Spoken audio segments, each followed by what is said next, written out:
talk about some upcoming events that we're having. We want to invite you all, and then we're going to get into today's content. So it's just going to include a really brief presentation from myself, and then also a panel discussion with live Q&A. So what is this International Forum on Expert Finder Systems? This is a new nascent sort of budding community around issues of research information management or expert finder systems. Choose your 3-letter or 4-letter acronym. This group was initially conceived of and hosted by Florida ExpertNet, which is a statewide EFS system and effort. And it's also, this group has been the host of 2 previous conferences. The first one was in 2019 in Orlando, Florida. And then we held one last year virtually during the pandemic. And this effort is a chance to share best practices and really to bring together practitioners and leaders in this ecosystem for learning and community development. So here are some of the people who are involved. This is our steering committee for this year. And as you can see, we have people who come from a variety of different roles. We have people like myself and Basiki Stavila, who sort of serve as researchers in this space.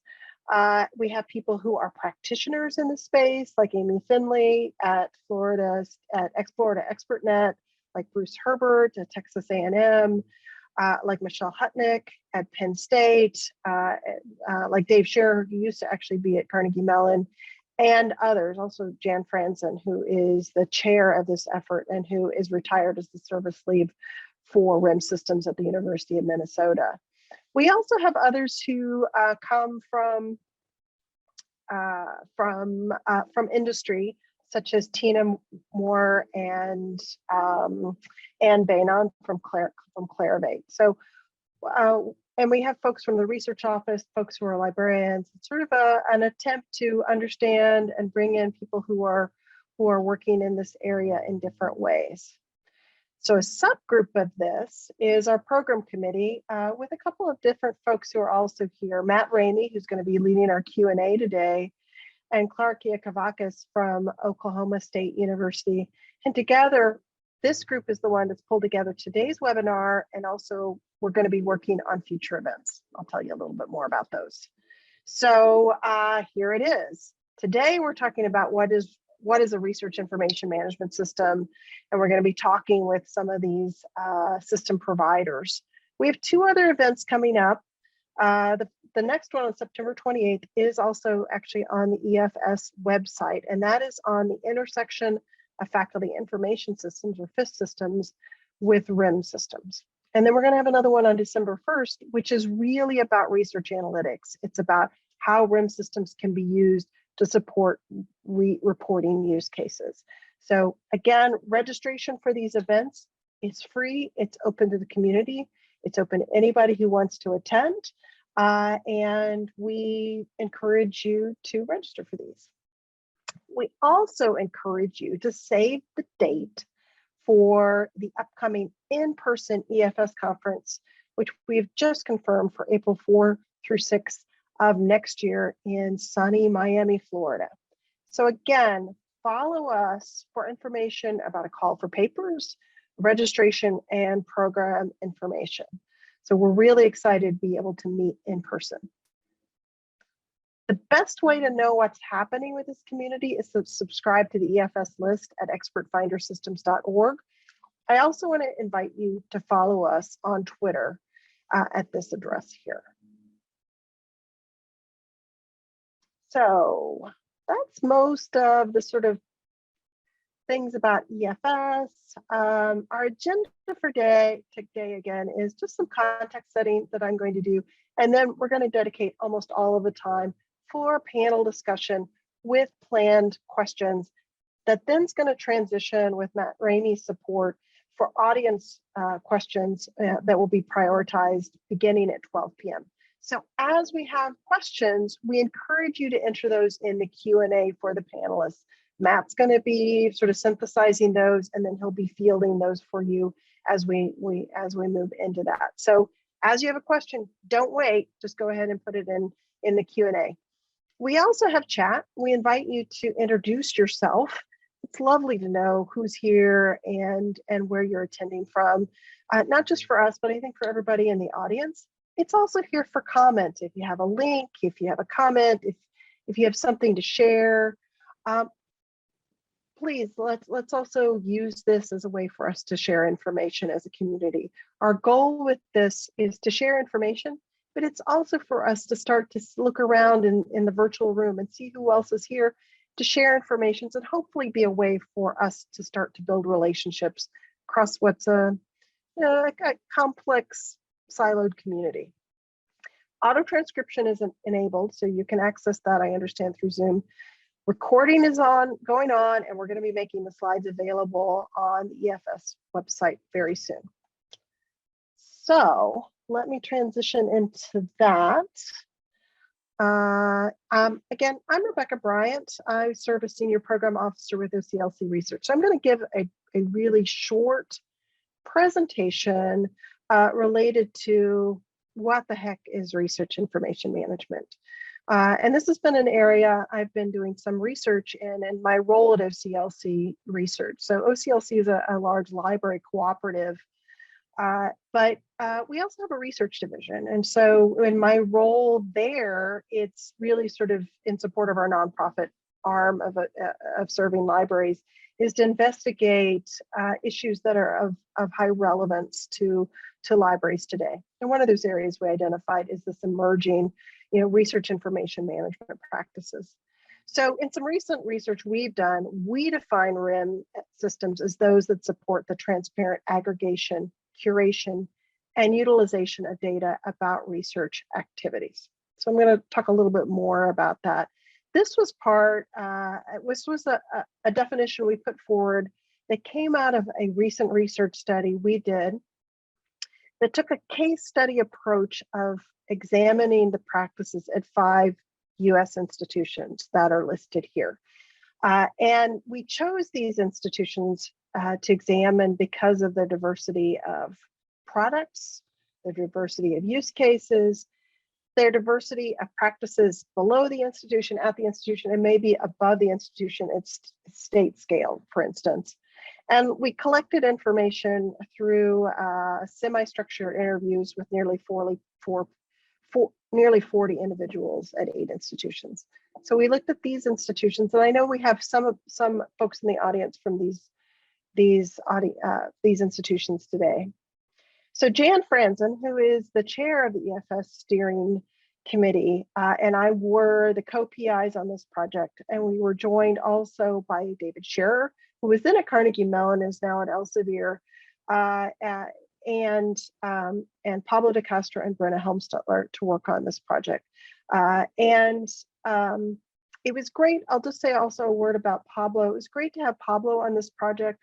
Pablo and I've had a long history of collaborating, and he has a long-term officer with Eurocris, works in Scotland at Strathclyde University, and it's great to have a European perspective on this, even as we turned our attention exclusively to producing these 2 reports on research information management in the United States.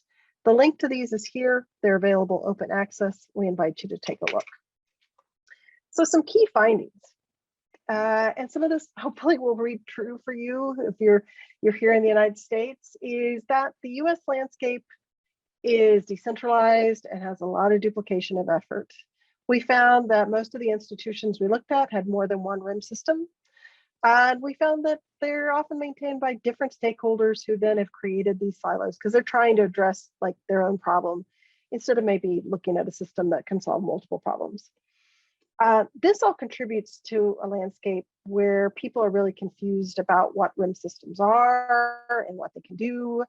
There's a lot of confusion about terminology. I'll say something about that in a second. And because people are solving different problems, they're using different terminology, and they may not realize they have more similarities than differences. We found that RIM systems can support an array of high-level use cases, although we often observe these silo systems supporting only one.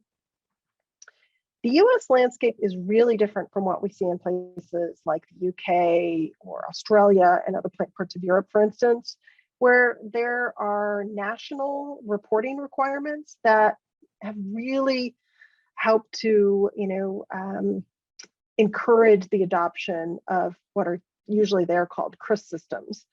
But in the US, we found close to zero evidence of RIM systems being used for compliance monitoring. We saw little. I think there's opportunity for more of that, but we just don't have those same top-down mandates. And that's part of the reason our landscape is developing so differently than in other parts of the world. And finally, an important finding for us was that libraries play an important role in this landscape. Librarians in particular possess extensive experience related to scholarly communications and publications metadata that no other stakeholder on campus has, because so much of the content in the systems is related to articles and publications and other research outputs. There's an important role for librarians to play in addition to other stakeholders in this space. So quick look at 6 high-level RIM use cases. So the first one that we found I think all of the institutions we looked at was having a public portal, what we called, Jan and I called a public portal. Might also call this the expert finder system. It's really some sort of public display of researchers and their expertise in publications for reputation management, economic development, team science promotion. So that's really common sort of use. We also found metadata reuse. So use an API to automatically update a faculty web page, and really to hopefully reduce data entry, saving time, maybe reusing the information in another system also. We found institutions using RIM systems to support strategic reporting and decision-making through visualizations, dashboards, in all types of reporting, maybe to support accreditation, data pools for preparing grants to make them more competitive, strategic planning. And in this session we're going to have on December 2nd is going to be an opportunity for us to talk more about that. We also saw RIM systems being used to support faculty activity reporting. So promotion and tenure processes, annual academic reviews, because that content about research productivity is necessary for these processes. We found 2 of our institutions were really invested in using their RIM system for streamlining deposit of open access content and harmonizing metadata between the RIM system and the campus repository. And this was really in a big way true at the University of California system with their large open access policy. But we also saw this at Penn State as well. And that's something that in the US we tend to see at the campus level, but in other places we see at maybe a national or regional level. And the last thing is compliance monitoring. We saw one case of this at one institution.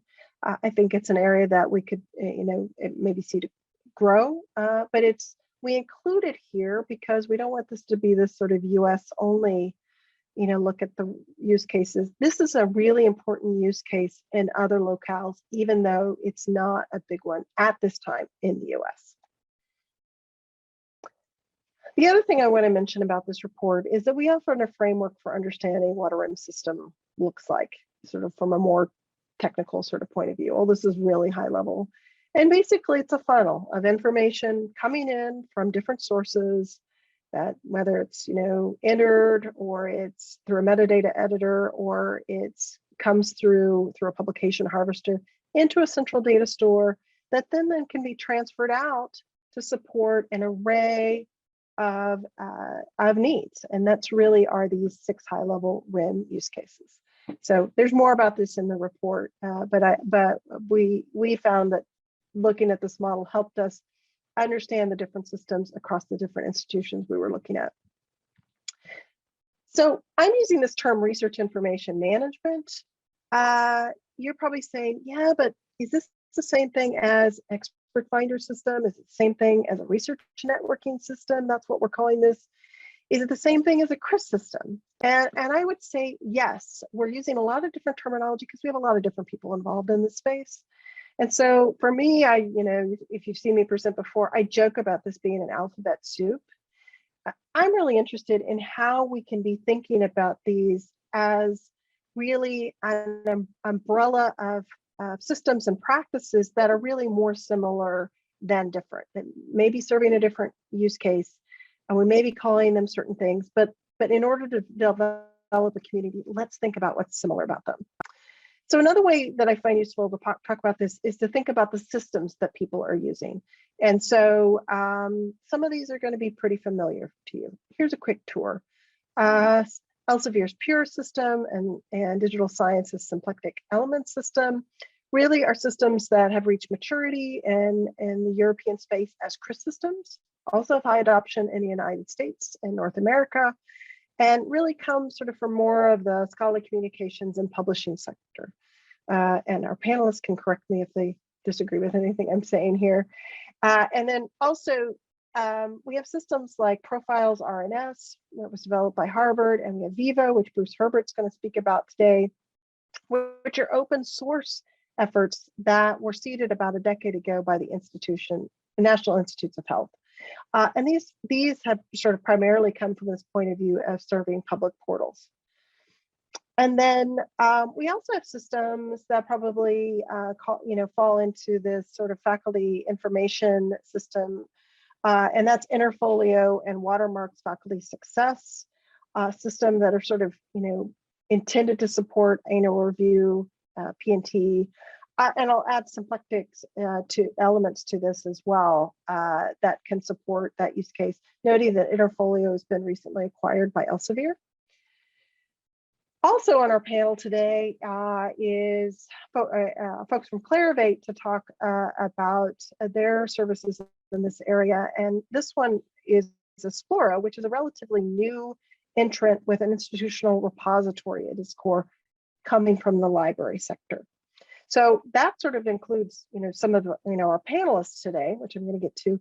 But I want to bring out another one. Cayuse is a new entrant in the US market.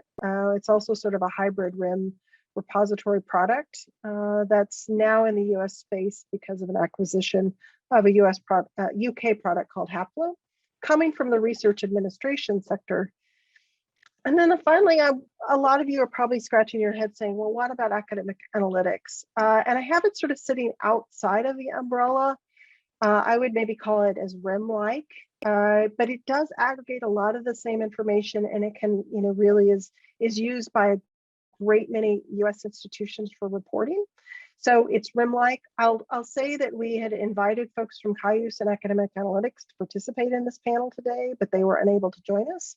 So if you're interested, I welcome, thoughts in the chat to let me know if you're interested in additional programming or insights from these organizations. And if so, if that's what you're interested in, we'll see if we can follow up. Okay, I'm done. So I want to introduce our panelists today. Shall have it. Bar Asher is joining us from Clarivate / Ex Libris, and we're delighted to have you joining us from Israel. Kate Byrne is joining us from Symplectic from the Warm UK. Davina Erasmus is joining us from Elsevier on behalf of Pure from the Netherlands, and Bruce Herbert is joining us from Texas A&M University to speak about Vivo. And I'm guessing he's also in a very warm climate. So Bruce, you can, yeah, I see that. So with that, I've got some planned questions. They're going to be here in my slide deck. And I'm going to actually pose the first question and then turn off the slide deck so we can focus on the panelists. And we're going to start with Shall Have It. So the first question is, tell us about your product, and can you describe the primary challenges your RIM system is seeking to address, and what differentiates your product from others in this space? A note to participants, we're giving 5 minutes to each presenter here because we feel like this is really important context, but we will be really attentive to time. So just a minute, let me turn off my share. There you all are.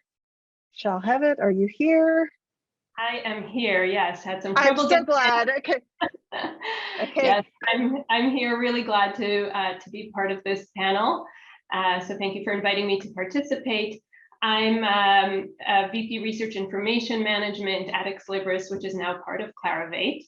And so about Esploro and the challenges we seek to address. So while Esploro indeed started about 4 or 5 years ago as an institutional repository that's being sold to and primarily used by the library, Now it's a comprehensive, full-fledged institutional repository, RIM or CRIS system, and expert finder system in one solution that's being used across the institution. So by the library, the research office, the provost office, and of course the researchers themselves. And with this, we alleviate the burden that's associated with using multiple solutions. It helps get rid of siloed systems. So Esploro starts with gathering and managing scholarly output in what we call the Research Information Hub. So this is an advanced repository that supports many different research outputs, and actually not only the more traditional STEM-focused type, so it supports all academic disciplines. For example, we have projects that can be used also for images. It will support different types of media files as well. We have creative writing assets and more. Esploro uses something that we call smart harvesting to easily and quickly populate data in Esploro on an ongoing basis. So smart harvesting is an AI author matching algorithm. It brings in assets from CDI. So CDI is the Ex Libris Central Database Index, which has close to 5 billion records, and it automatically associates these with researchers. So this reduces the need for manual data entry, which is definitely one of the challenges that we know that researchers and librarians face. And the wealth of CDI is another way where we can support all disciplines.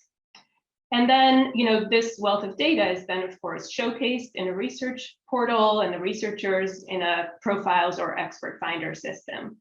And the data can be analyzed, it can be shared with other stakeholders.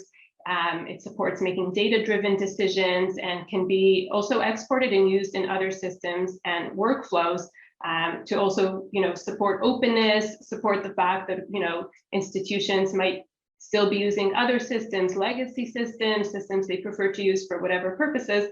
They can use Esploro in tandem with them. And I'll conclude by saying that Esploro, like other company products, with Esploro, we seek to support the library's mission of being leaders of research information initiatives in the institution, finding ways to leverage their expertise in metadata curation, in metadata management, to the benefit of the institution. And we've seen libraries be successful in achieving this through Esploro. For example, we have a couple of institutions that have demonstrated how with rich Esploro researcher profiles, they can be used across the institution, and they've managed to replace multiple different profile systems that were being used by different departments. So that was a bit about Esploro in a nutshell and what we seek to do. Great, you were well under your allotted 5 minutes, so thank you. I think then we go on to Kate Byrne, where we're going to take you in alphabetical order by last name. So Kate, if you want to go ahead and start. Great, thank you very much. So Elements, Symplectic Elements is designed to, of course, collect and curate information as all of these systems are. And it's not just about research outputs and creative work, so we also do that kind of automated harvesting, but also things like grants and sponsored programs, service and leadership, awards, teaching, supervision, and then other capabilities like equipment, services, facilities, to really try and get the breadth of scholarly activity across the research space. And then that data is reused for many different use cases, all of the examples that Rebecca shared earlier, so public profiles, reporting, faculty evaluation and review, open access workflows, but then also a couple of extras in areas like tracking research impact, which is more of a focus in other parts of the world right now, not so much in North America, and then also managing research funding workflows as well.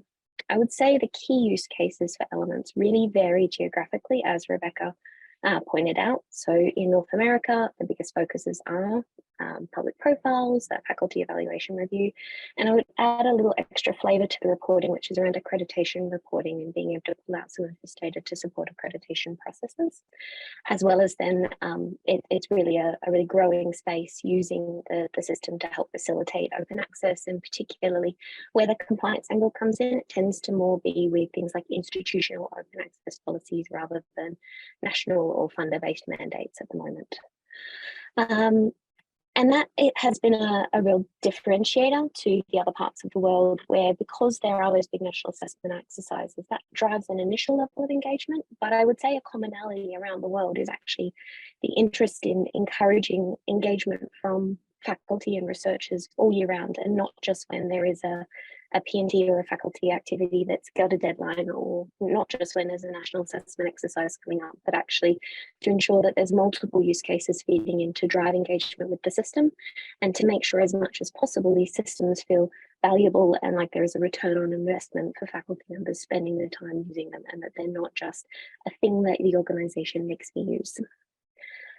In terms of things that differentiate us, which was the other part of this question, obviously there's a really common core in all of the systems in this space. We're all capturing information about research management, but there is a lot of nuance in how each of us approach that, and that influences our data models and the way in which we aim to collect it and manage some of that information as well. I think for us, there's a real focus on trying to make sure that we are really actively thinking about the needs of different sorts of user groups as we design and develop the system.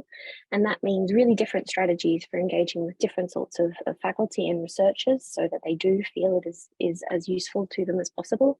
I'm not so delusional to think that researchers wake up every morning saying, oh, I feel like doing some research information management today. So it's really important that they see value in the tasks that they're completing. And that they can understand how if they spend that time curating at once, it will actually tick a whole number of boxes for them. And then similarly, these systems really only survive and thrive when there are expert administrators contributing in the background. And so we need to make sure that those administrators have the tools they need to do their jobs as quickly and easily as possible.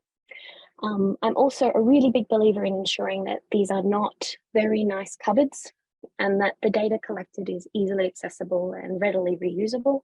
So we invest really heavily in a wide range of integration interfaces, and we really strongly believe in choice and offering organizations the opportunity to choose how they can connect elements with other tools, whether that's repositories or tools like Vivo or other kinds of interfaces as well. I think that's my time. Yeah, you had a minute left. So, okay, great. Thanks, Kate. All right, so moving on in alphabetical order by last name, it's your turn, Davina, to talk about Pure. Thanks. Hello, everyone. Yeah, I think as everyone said so far as well, there's a lot of similarity between the different systems. And so in the same way, I think we on the Pure side are dealing with exactly the same use cases, and in many cases in the same ways as well, looking at providing our customers with the ability to connect to any system they have in their environment, use any of the import sources and any of the other products that they use to manage other parts of the process in their environment to get data into the system and be able to take that data out of the system as well.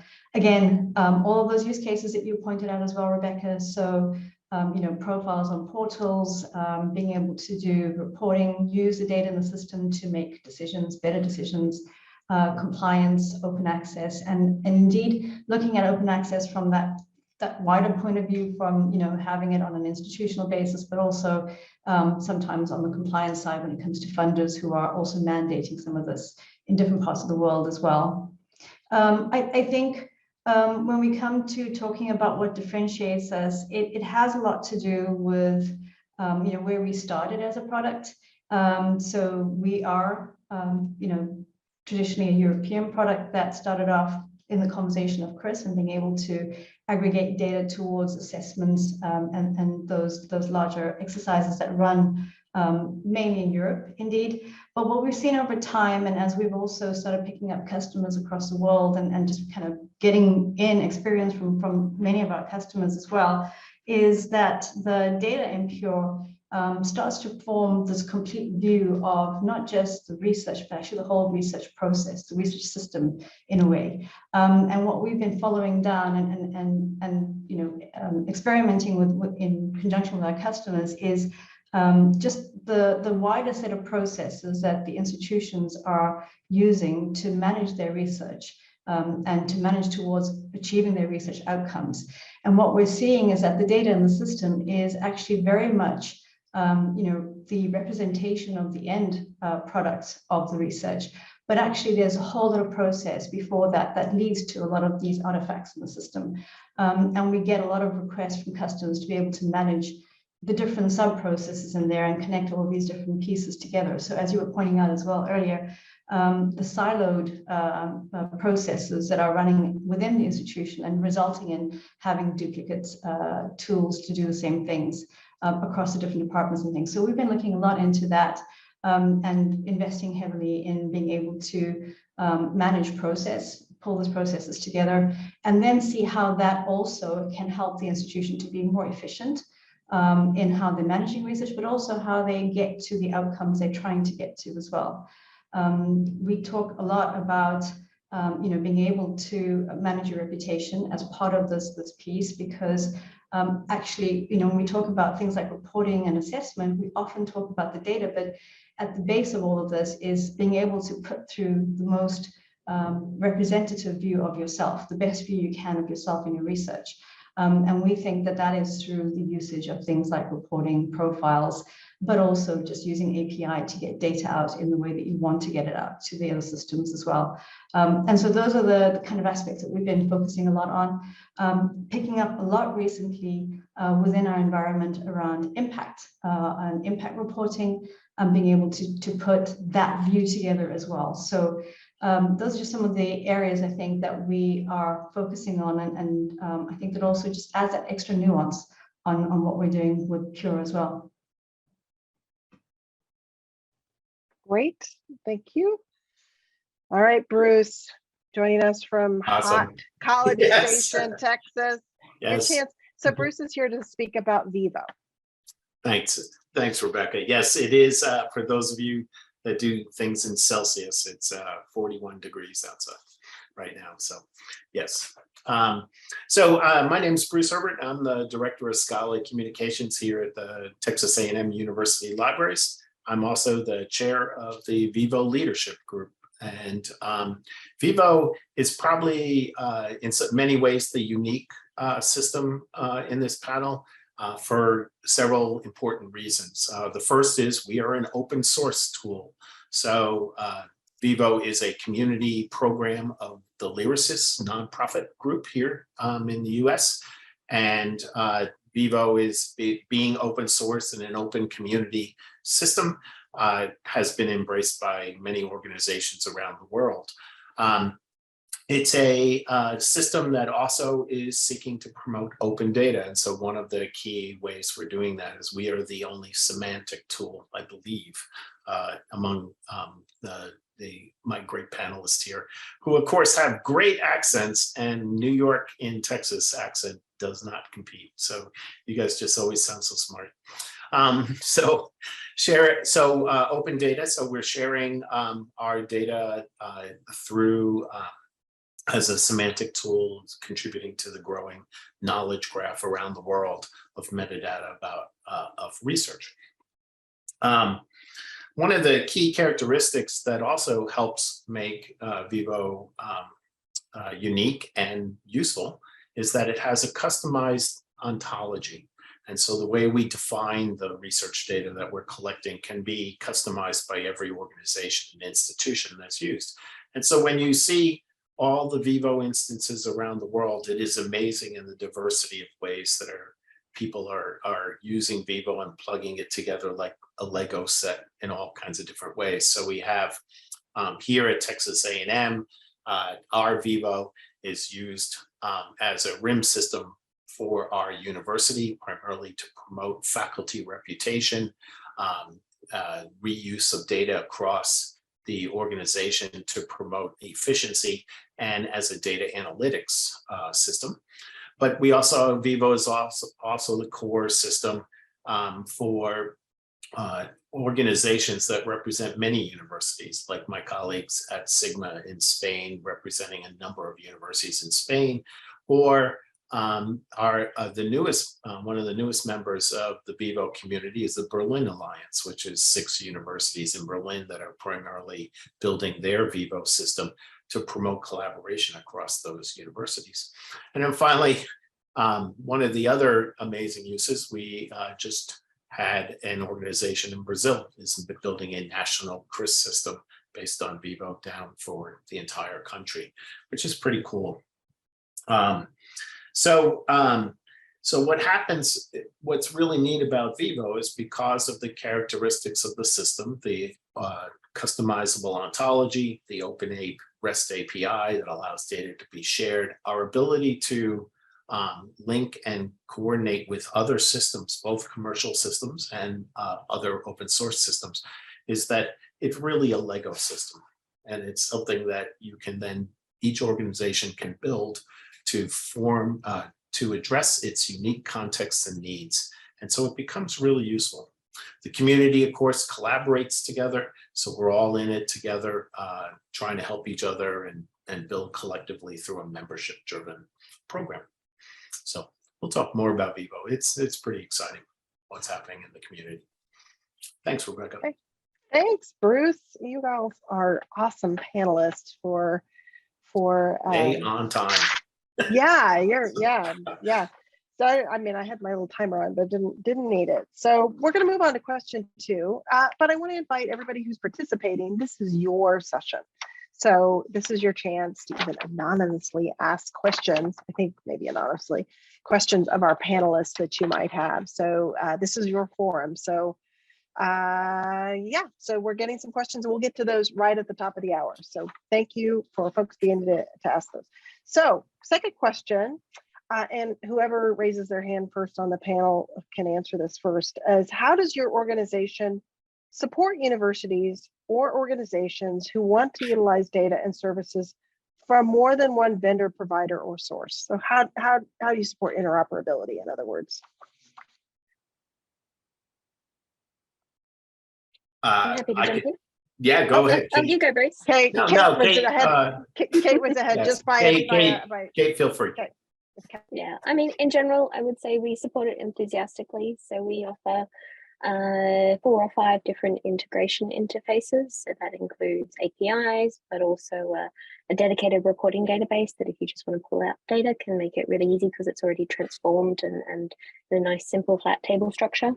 But also then kind of dedicated translation layers as well. So for example, with our repository integrations, we support integrating with a number of different common repository platforms. And that's not just about creating API, but also having things like relevance frameworks and crosswalks to allow you to really accurately map data between systems, because I think that's the really important other part of interoperability is it's not just about plugging things in, but it's a bit like having different sorts of power adapters when you travel around the world. You need to make sure that you are carefully mapping and transferring that data thoughtfully, because otherwise your beautiful data that you started with will end up garbled on the other side.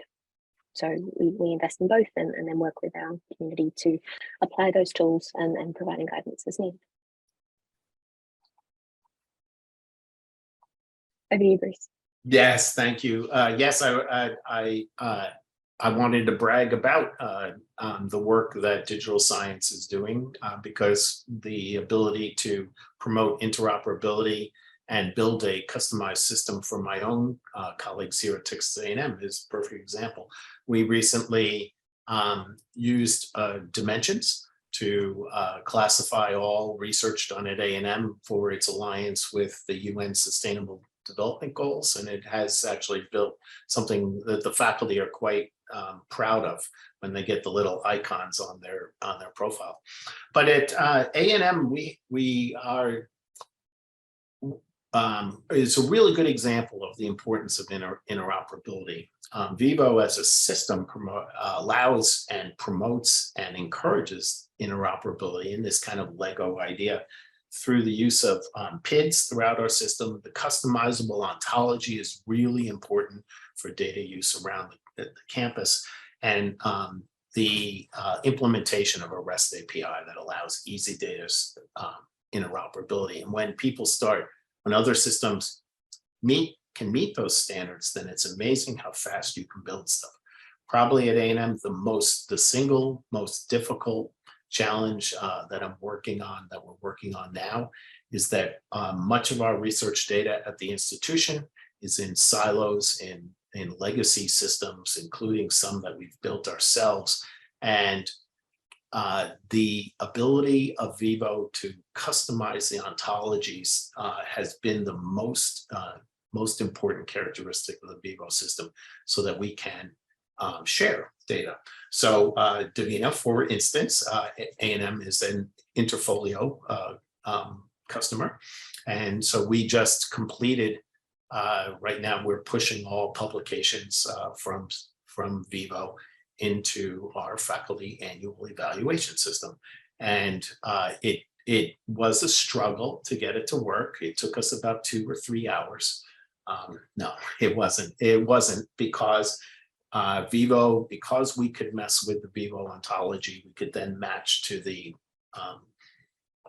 classification scheme within Interfolio, which is not customizable, right? And pre-populate everybody's annual evaluation system at Texas A&M.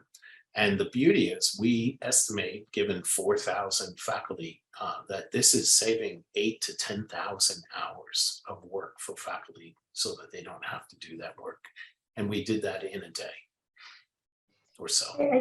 I think what you're saying makes a lot of sense, Bruce. And indeed, it's as Kate was saying as well, it's incredibly important to be able to share that data, map that data to other systems as well, make it easy to do. And I think one of the things that we've seen a lot is that process of being able to map data to another system's format is really the most difficult thing our customers and I think institutions struggle with in general. We've had a lot of conversations about this, and actually some of the learnings we have from some of the assessment systems we work with have been really incredibly useful in trying to provide user interfaces and ways for customers to be able to do this. Because as you were also saying, just this idea of being able to bring it to an ontology that you can use to take that data further is actually one of the most basic steps in there. And it's pretty difficult to bring it to customers in a way that they can work with that as well. So that's been a huge point for us as well. Something I wanted to say about this piece as well is apart from just being agnostic to the different providers of data and the different systems in the environment, one of the things that we think is incredibly important in this is just being able to make some choices around how you want to integrate with the data based on what data you're talking about, right? There are systems that are absolutely the master systems for certain data, like HR systems and things like that. And so making sure you have the capability to be able to say, I need sync here, or I need to be able to use API there, and just be able to mix and match based on what data you're bringing in and where you're bringing it in from is, we've seen, very important because of things like when you're bringing data from an HR system, you treat that as being the absolute owner of the data. And so you want to make sure that you can lock some of those fields down and make sure that that's staying, again, as Kate was saying earlier as well, clean and the way it was coming in specifically. But, apart from that, what we also have been learning over time and working with as well is this idea of bringing in data from different sources where you might trust the source as being one of your main sources, or a source that has good quality, but often you're also having to kind of mix and match sources and make sure that you're bringing in different pieces of data from different sources. So being able to build a record over time. And we're finding that is actually becoming more and more important as we go forward, because there's just so many different places to get data from. And what we see is that there are parts of that data that are at different levels of quality in the different systems. It's really hard to come to one good view on data. And so that's been an important learning as well, is just being able to get those updates, get those enrichments, and make sure that you're constantly building on the quality of the records in your system as well. Yeah. Great. Rebecca, can I just jump in 10 seconds? Because I'm going to say something nice about Exploro too. So Charles Levitt, one of the recent projects that we did here at A&M during the pandemic was to build much stronger interoperability between our DSpace repository and our Vivo-based RIM system, and it allowing faculty to essentially use DSpace as a publishing platform for all kinds of weird and interesting documents, and that absolutely exploded during the pandemic when everybody was working at home, which means, might be a really interesting event for Exploro too, right? Since you're kind of starting at the repository stage. We had one woman who writes about digital religion. She writes about churches. She researches about churches, and she started writing a lot of non-peer-reviewed, edited volumes aimed at how churches were responding to the pandemic. And she is right now at the Vatican, working with the Vatican on as an expert on how the Catholic Church should continue to use digital technologies to do that. And none of that would have happened if we didn't build that interoperability between our DSpace repository systems and our DAME, our digital asset management system, and our RIM system. It's really, really important what happens when you do. So yeah, it'd be interesting. Go ahead. Thanks, Bruce. I really appreciate a real life example of why that interoperability is really important. I'm going to move us on to the third question, unless Shahab had anything she was dying to add here. That's okay. Thanks. Okay. All right, good. We're going to move on to question 3, which is, when an organization asks you about the total cost of ownership or return on investment for one of these systems, how do you respond? And go. So, I'd say that it's all about increasing efficiencies, and there are so many different places and ways that this can be done. So I'll just bring a few examples of how Exploro can help with that. So as I mentioned in the introduction, first of all, with Exploro, you can replace 2, 3, sometimes even more systems by it being a repository, a RIM system, and an expert finder system. In addition, you can save time that would otherwise be spent on manual data input by sharing data across systems, something that we heard a lot about when answering the previous question. So for example, researchers can push assets from Exploro to ORCID. So, they can have the same, very accurate information in both systems without having to input it twice.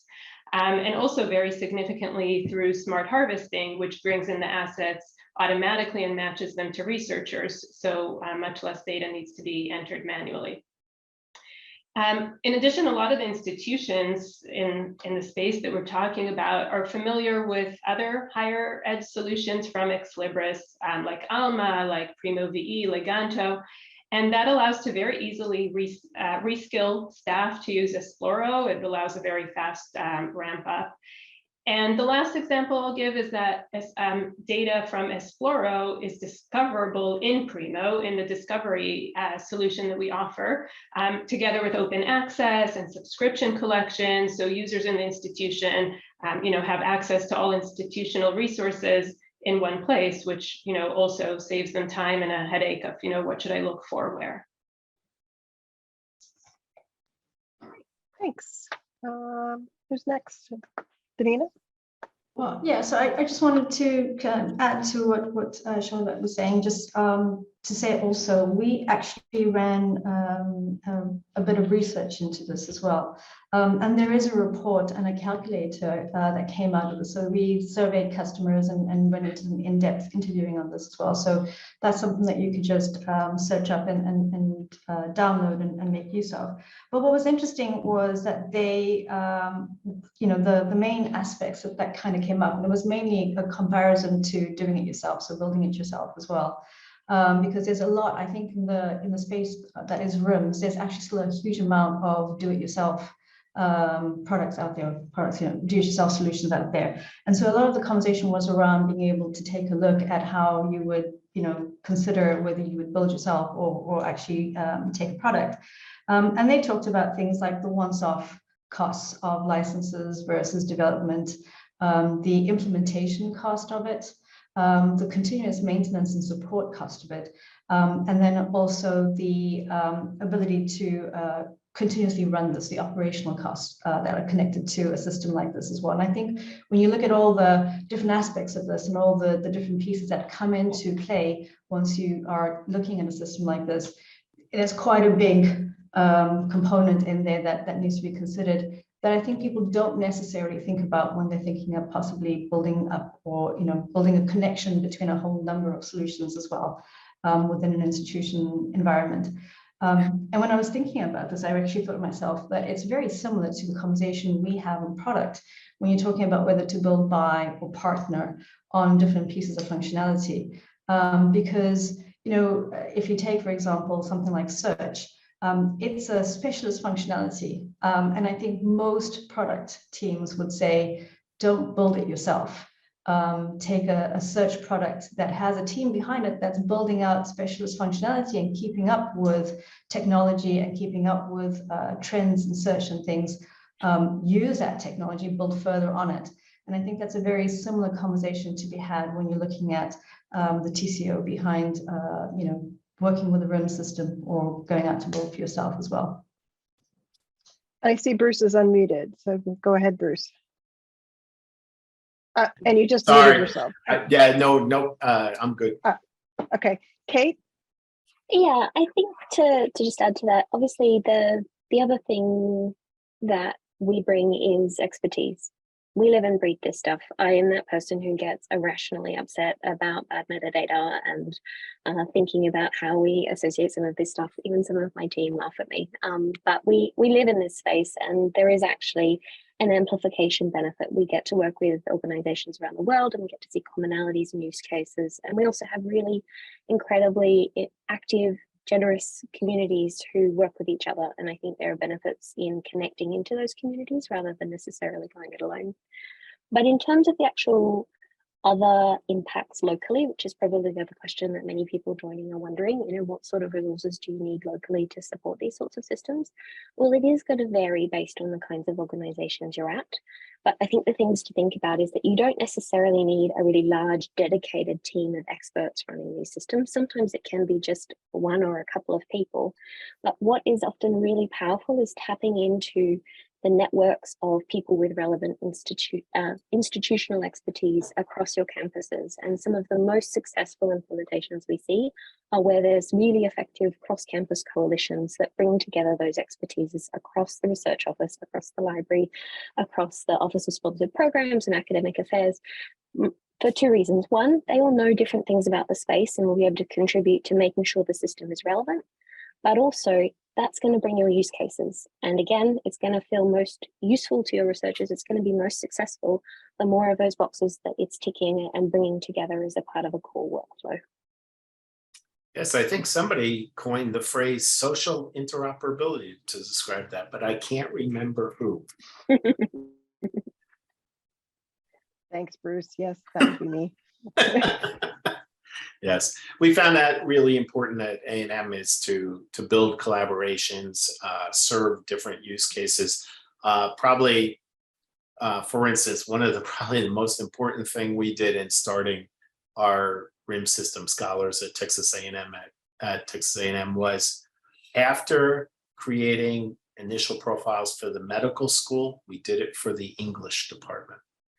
And right, because we did it because the humanities are always convinced that, right, that they never get any of this stuff, that nobody ever cares about them. And once we did that, well, it was amazing. Then everybody just fell in line, felt like dominoes. Everybody's like, well, we want one too. So, okay, Connecting great. to those different groups, so important. yes, exactly. Yeah, I was just going to say on that point as well. I mean, one of the most important things that we learn from implementations is that you should sooner rather than later have that conversation with other people in the environment, because you find out about things like access to data that we talked about before, right? That different departments or different parts of the institution might have access to something that you didn't know about that you could make use of. And it's just sitting there, right? It's just something that you would not have known, and they did not know you were looking for a system either. So that's been also a huge learning in working through implementations as well. Yeah, I can echo. Sounds familiar. Yeah, thanks. This is one of my, as Bruce well knows, one of my sort of pet issues is the challenges of working across campus, which really seem to be, really distilled in a strong way in RIM implementation. It's just that, you know, this is a project where you've got to bring everybody to the table, and it ain't easy. So, so that's where sort of the whole social interoperability comes in. I'll put a link in the chat. We are at 11:59. So while I have one more question for the panelists that they already knew about, and I put that in the chat for everybody else to see, that's question 4. I'm going to put that aside because we wanted to prioritize what was coming from the community. So this is where I am turning it over to my colleague, Matt Ramey. Hi, Matt, who is going to be facilitating this part of the discussion. So thanks, Matt. Not a problem. Thanks, Rebecca. All right. Well, you know, to sort of keep going on that question of social interoperability, Don Ellsberg from University of Colorado is asked, you know, what methods have been successful to break down silos in this sort of RIM ecosystem that you all have seen? You know, for example, how do you, integrate multiple stakeholders? And, if a certain unit on campus manages the core of the RIM, how have you found that expanding out to different groups so that, the RIM system has that complete picture of the university and isn't sort of a siloed look? So I don't know. Yeah. I'm happy to address that one. An essential part of Esploro is the organizational structure. So, we make sure to map very accurately the hierarchies, the different units, associate researchers with relevant departments. And once that's done, and once, there are profiles in place, and like Bruce was mentioning, we'll often, we'll have an institution start with one department and then take it to others. And through having very accurate information there, other stakeholders, for example, the research office, they can see that they can trust the level of accuracy and the quality of the data, and that makes them feel more comfortable to use it and, to base some of their decisions on data that they're getting from the system. Yeah, it's good. At Texas A&M, we started with a very specific strategy. We said as good as and as complete as bibliometric databases like Web of Science or Dimensions or Scopus are, and as good as symplectic elements may be in harvesting data, the ultimate source of data about our faculty are the faculty themselves. And so what we needed to do was build a system that could respond to their unique interests and needs, whatever that is. And it's almost always, it's reputation, build reputation. What do they do? So we can customize our system very quickly. We have an editor, which every faculty member can go in and very quickly and easily edit or add data to their profile. And we take suggestions seriously as we go across all the disciplines at Texas A&M. And so this has resulted in, we are at 92% of all our faculty have logged in and updated or improved their profile for a system that has no mandate across campus to use. Nobody needs to use that. And that's pretty amazing. And because of that, we have really high quality data. And then that made all the other dominoes fall, right? The data analytics, the reuse across campus, because we had really good data, because we made it useful. And we paid attention to disciplinary cultures, publication norms, and groups that were different. And let me give you just 10 seconds and it'd be a really good story. But the very first focus group we ran, we did it in the med school. We had 5 medical faculty present. And we pulled up the profile of the first guy. This guy is very famous, heading to the National Academies, more than likely. And we had lots and lots of data in his profile. It made him look great. Right. And he looked at 10 seconds. He goes, hey, yeah, I love this tool. This is great. The next 3 faculty were probably could characterize them as teacher scholars. Their profile looked fine. They were OK with it. The last guy was sitting in the back, arms crossed, really angry. And I said, oh, crap, our project is almost dead, because faculty can kill a project faster than you could ever imagine. And so I looked at him and I said, let me guess, you think this the Vivo system is going to hurt you because it's going to be one more system that's going to show how little research you do because your primary contribution to Texas A&M is teaching. And I said, and he goes, yeah, exactly. And then he goes, then I go, no, this program is going to save you because you can customize this profile and show your expertise and accomplishments in teaching for the first time ever. He became one of our greatest champions around campus, telling his friends they needed to do it. It was really, really powerful.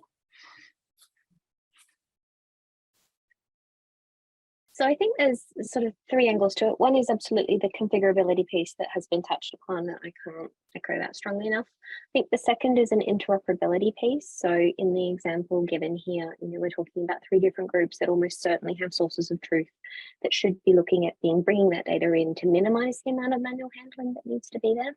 And there needs to be an interplay between that configurability and that interoperability because, in the example given, for example, it included the grad school. Grad school publishing patterns are completely different to established faculty publishing patterns, and the kinds of curation and engagement you're going to get are going to be different. So doing that thoughtfully and how you set that up will make a really big difference for the work versus return kind of ratio that you're going to see there. And then the third piece is around looking at value to each of those groups who are contributing. So if you want them to contribute, there are some groups on campus who will contribute just because they're very good souls and they'll do it because they believe in the project, but actually most of them will contribute if you can demonstrate that the solution is also going to contribute to solving to a business problem that they can relate to. So how can they replace a workflow, replace a process? I mean, I first started working with RIM systems long enough ago that we were manually calculating things like H-index and citation reports. And so that was a no-brainer to stop doing that. But finding those little hooks will allow you to kind of connect and bring those groups to the table, and then they can understand how they can contribute as well. I would add to that as well, that what we see, and I think this is probably true for most of the panelists as well, is that there's really a partnership between ourselves and the main users of the system, because we do, although the researchers must also be able to adopt the system, the main target audience that we're working with are the research administrators and the librarians. And what we see as well is because of the breadth of the content that we can take into the system, and the level of processing that we can also help to manage, we have often discussions with librarians and with research administrators who say, well, this piece of content is something that's used in another situation as well. Could we do something to be able to, introduce that group into the system as well and have them also manage the system? And so we start to look at ways of being able to use the data, but also the processing to be able to help in other scenarios where then, a new group gets added to the combination. And then you get a better and a deeper view of the research. And you also get more timely data coming in as well. And that's really, really helpful. Thanks, everyone.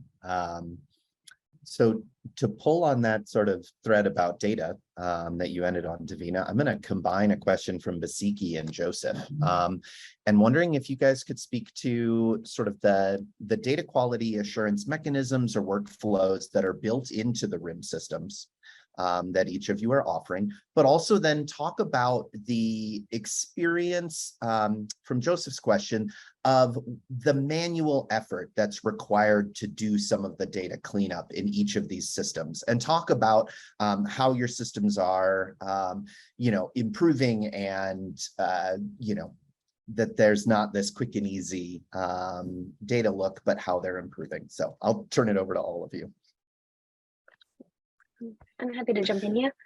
I think the starting point is I love data, but I basically don't trust any data sources. I'm deeply suspicious of all sources because dealing with data in mass, there are always going to be issues and you need to think about it really carefully. So we offer automated harvesting functionality, but we also offer automated claiming functionality that, similar to some of the other functionality described here, seeks to analyze those papers and avoid providing faculties with the requirement to go in and engage and claim those works.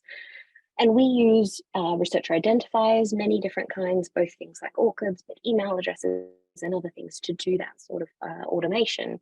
But you can't rely on those alone, even with something that is seen as a high quality, trusted piece of information like an ORCID, because these are being passed through so many different systems in the research ecosystem, it's remarkably easy for them to get translated onto the wrong piece of data. If it's going through an aggregated data source, all it takes is for that system to combine two profiles and add the ORCID to the wrong one, and you'll end up with the wrong ORCID, and some poor faculty member suddenly has 2,000 works that aren't theirs.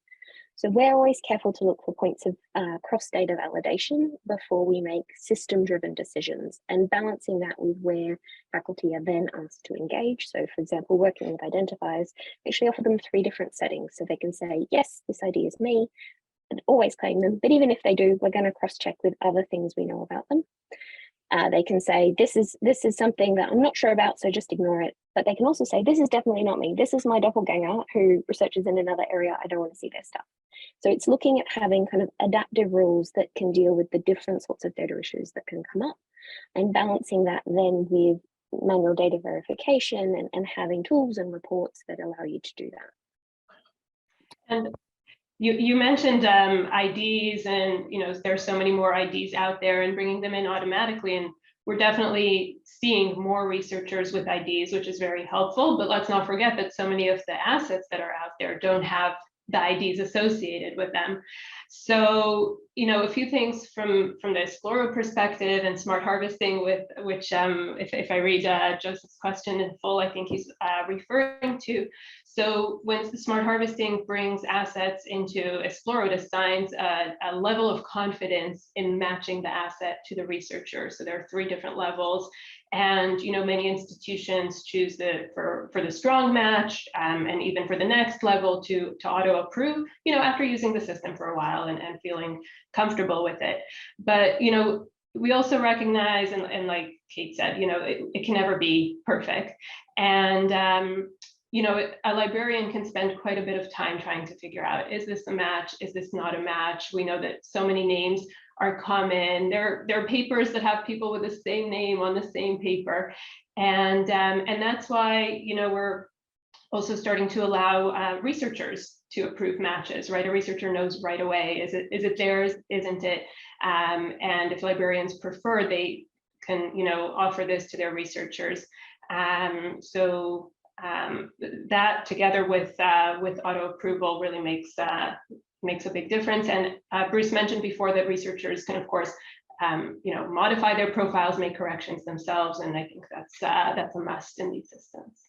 Yeah, at Texas A&M, we have a small team that is developing about 5,000 profiles. My colleague, Dr. Don June Lee, is our RIM specialist, librarian, and then Ethel Mejia is our data analyst. I'm kind of the evangelist on campus, and we have a good IT team that sometimes we can cajole to give us sprint time. But Ethel is our real data analyst, and she's the one that controls it. The way we start our workflow is to start with a faculty CV. Then we compare that faculty CV to harvesting data from wherever we can get it. One of our primary tools, of course, is symplectic elements. And Ethel is never shy to come into my office and tell me what percentage of faculty have errors on their CV. And so it is 100%. And she particularly liked pointing out the ones on my CV. And but over time, Ethel is phenomenal. It doesn't take a large team to build a large and very high quality data set in a RIM system. We're running a small team here at A&M, but Ethel really can do that. She checks everything, every piece of data in our system. We have our editor system allows faculty just to claim papers, so they're saying yes, it's mine, no, it's not. And with that process, both high levels of faculty input and Ethel, the superwoman in my team, we can do it. You can do it. Symplectic elements, of course, is a key. We did talk about building our own harvesting system, but we couldn't do that for cheaper than it was to just buy the tool. So Yeah. thanks to Digital Science. I gotta say, Bruce, I'd love you to be my evangelist too. But I think, as everyone's saying, right, quality is incredibly important. I think I was so, because when we were talking about it and talking about, who would be on this panel as well, I was trying not to talk about quality because I think we come off on Pure as being the Nazis of quality or something sometimes, because we are so into quality. It is, I would say, the most important thing we do actually is we build a huge amount of tooling around quality.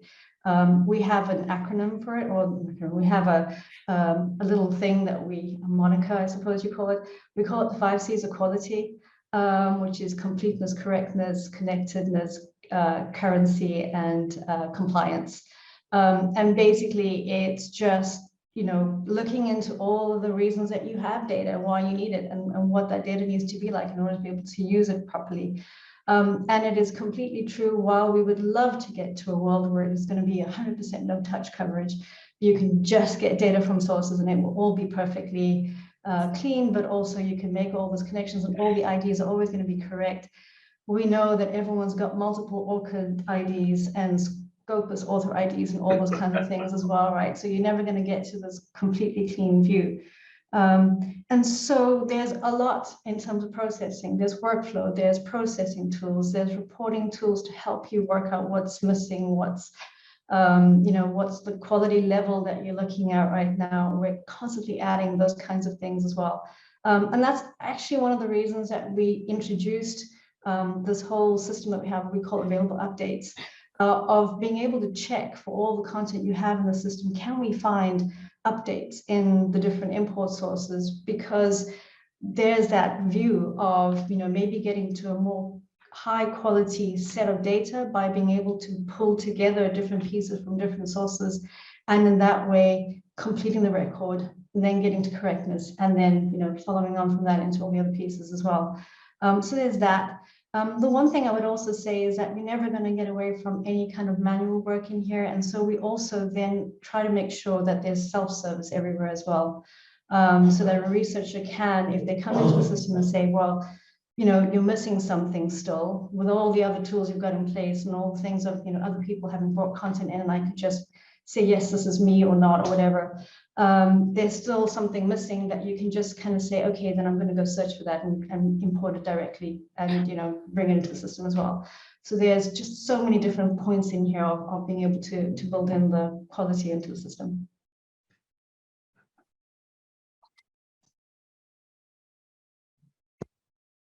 All right, thanks, Davina. So I'm going to go on to Brian Cooper's question, but also sort of merge it with something that's been happening in the chat. So Brian asks, what are your companies and nonprofits doing to make RIM systems useful and affordable to smaller colleges and universities?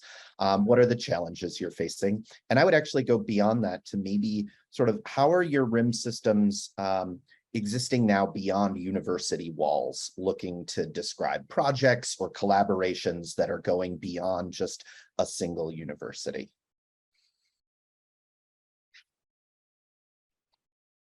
One of the major programs in the Vivo community is our collaboration with EuroCRIS, the European CRIS organization. And we have several projects in working with them, but one of the main ones that we're doing is aligning our Vivo ontology with the serif standards that are used by the EU CRIS systems. And we're doing that because our system is a semantic tool. The data is released as a RDF format where you're having that linked data out there. What we're doing is we're contributing to the growing knowledge graph, which is that open metadata of linked data about research around the world. And so my colleague Christian at TIB has another colleague that's really instrumental in building the European knowledge graph. And as a semantic tool, that's one of the main outcomes from being an open source program focused on open data is that we can then use that data in many different ways across institutions, across collaborations, dropping it into collaborations between university alliances and companies, to advance whatever it is that they're doing, so it's very exciting time. And maybe Christian, if you could drop in a link in the chat to an example of some of the knowledge, one of the knowledge graphs being developed at the EU. I think it's really exciting outcome. And I really hope that my commercial colleagues could contribute to that too. So it's a really important thing. Open metadata. It's not terrible. I'm so glad that I'm so glad that you mentioned Serif first, because when we at some point in time we had made a decision that we were wanting to ensure that we are following Serif quite heavily, because we're looking for standards that we can support. Just helps us so much more in being able to move data between systems and move data between institutions. It's really hard to get one standard out there because everybody's got their preference. And then you also find that even within something like Serif, because it is such an all-encompassing format, there's different ways of implementing it. And so you still get into these conversations about how to use it.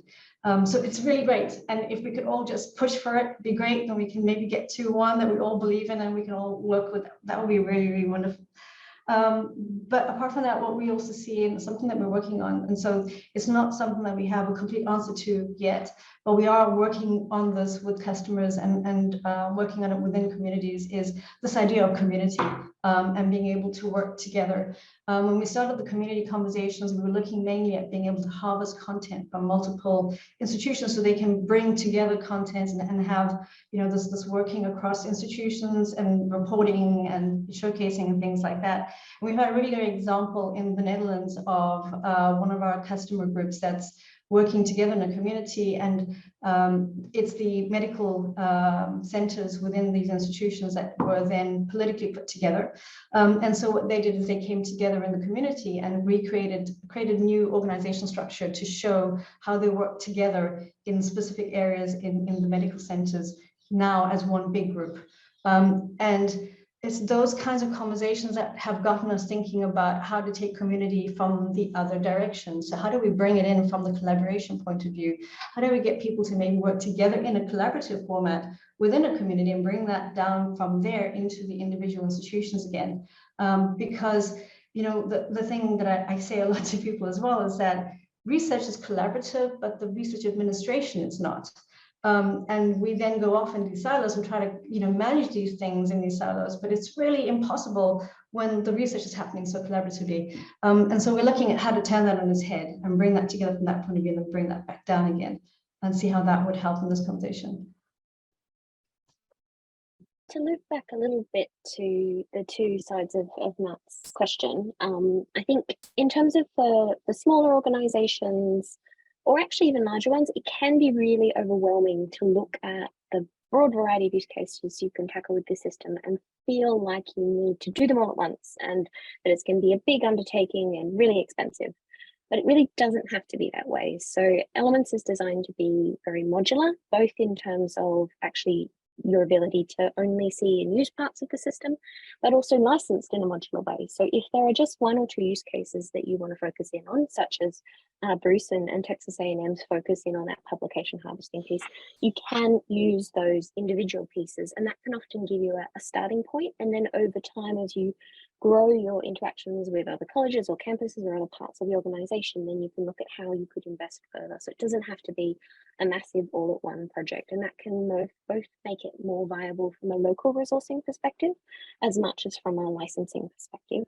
In terms of when you're then wanting to work on a cross-institutional scale, there's also a few different models you can look at. So on one hand, we work with the California Digital Libraries Group, which involves all of the different campuses across the University of California, and that they actually all share an instance of Elements. It's a very large instance of Elements, but with a really clear use case around open access and their open access mandate at the University of California. So that's a model of them coming together in one system for a shared purpose.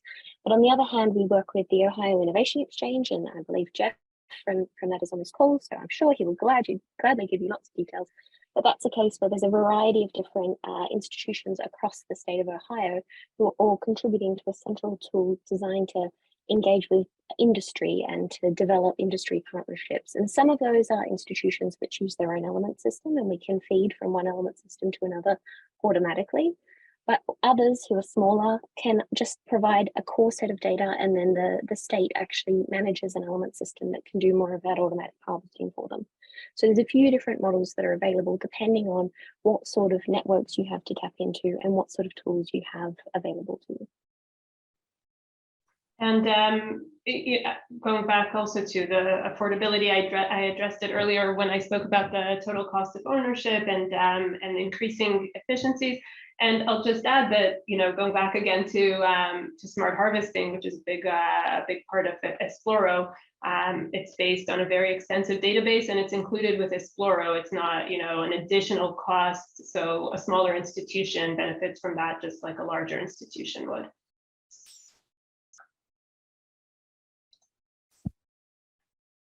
Great, thank you all.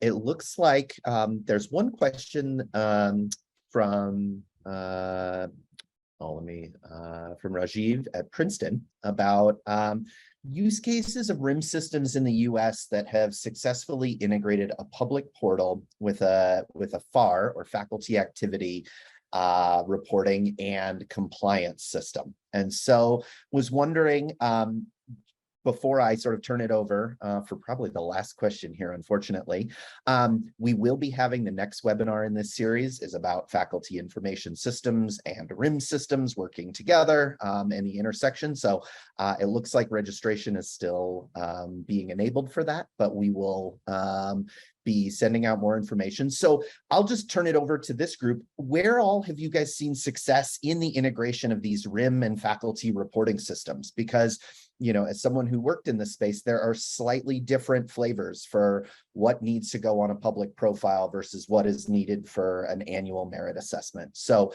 let me turn it over to the panel and ask who you see is doing this well or poorly. So it's actually a really valuable use case, because if there's one thing that faculty care about, far more than, funnily enough, internal reporting, they're not usually that fussed about that. It's how they look on the web. And they're going to be most engaged where they can influence how they look on the web. And so actually adding public profiling into your strategy is a really powerful use case, but that needs to go hand in hand with a comprehensive privacy model within your system, so that they can be really in control about what of their data is going to be used internally and what is going to be shared in that more public way. And it's really important to think about that up front. Think about what sort of data needs to default to be private and always be private. And some of that can come down to a safety issue depending on the areas that somebody is researching in. But also thinking about actually what sort of metadata you want to have to engage visitors to your site. And there are some really interesting cases within the US. We've been working a lot with Virginia Tech, and again, the Ohio Innovation Exchange are taking a different angle because they're thinking about tailoring their metadata to their industry audience. But then there are also some really great examples like Victoria University in Wellington, who they are looking at incorporating Maori into their interface, because New Zealand is aiming to become more and more bilingual as a country. And so that's actually been a really big focus in research and research management practices in New Zealand. So there's some great examples out there in the world as well as within the US. And of course, Texas A&M. Yes. Yeah, go ahead. Sorry, Bruce. No, you go first. I'll try to make it quick. I think this takes us back to what, you know, we were talking about before, about openness, about exchange of data between system, vendor collaboration. So, you know, I think this is something that we all mentioned that our systems support. I must say that, you know, we are seeing that with faculty activity reporting system, there's a bit less openness. And, you know, perhaps from here, there could be a call out to those systems to, you know, also that be more collaborative and make it easier to facilitate data exchange between these systems. Yeah, as I mentioned before, at Texas A&M, we were successfully able to push data from scholars, publications in particular, into our faculty annual evaluation or reporting system based on the Interfolio platform, and that was successful enough that and some of the other things that Scholars has been doing, that in a recent survey of faculty, Scholars became one of the most valued programs in the library here at Texas A&M. And anything you can do to save faculty time is a very good thing. But I wanted to point out a pretty novel use case that my colleagues at Weill Cornell have just done with their Vivo-based RIM system. They harvested data out of a faculty compliance for conflict of interest reporting, and put all that information on the faculty profiles page, highlighting, making that conflict of interest more visible to the world.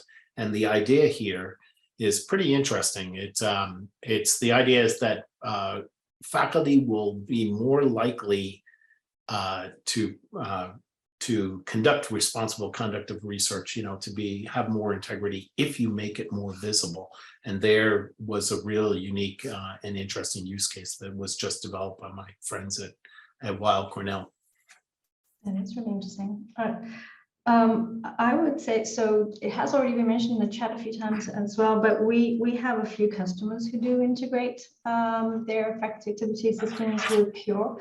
So NYU is currently working on integrating with Faculty 180, and Central Michigan did one with digital measures as well. We also have customers, I think the Israeli consortium that we work with, who is also a community, they use it also for evaluations. They use Pure for the evaluation piece. And are also connecting that to their profiles as well. And I think one of the reasons why it's such a compelling case is because faculty does absolutely care about being evaluated, right? And about their promotion and tenure tracks and things like that. And so they are very likely to come into the system to make sure there's information there for that. But what we've also seen in these conversations with the systems that are being used for this is that this is a personal view. Whereas the data that's going into rooms generally tends to be the institution-wide view. And therefore that connection back to who else did you work with and things like that, and making sure there's one record that is accurate and things like that. So data quality, as we talked about earlier as well. So there is a bit of a fight there between, where to get that data and how to put that data together.